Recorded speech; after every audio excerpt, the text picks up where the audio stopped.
Transaction. இதுல register bank நேம்னு ஒன்னு start பண்ணிருக்காங்க.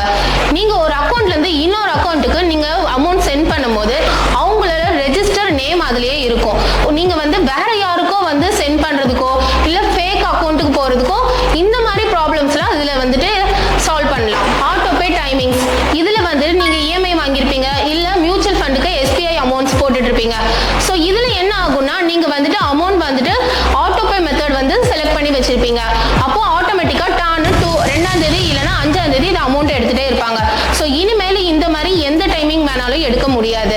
அது காலையில 10 மணிக்குள்ள இல்லைன்னா மதியானம் 1ல இருந்து 5:30க்குள்ள வரைக்கும் இல்ல 9:30க்கு மேல நைட்ல இந்த டைமிங்ல மட்டும்தான் அமௌண்ட் உங்கள்ட்ட இருந்து டிடக்ட் பண்ணவே முடியும்.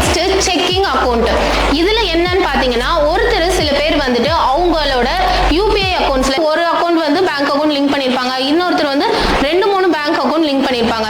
இந்த மாதிரி லிங்க் பண்ணிருக்கிறதையோ எத்தனை அக்கௌண்ட்ஸ்ன்றதை தெரிஞ்சுக்கிறதுக்கு ஒரு நாளைக்கு 25 டைம்ஸ் மட்டும்தான் நம்மளால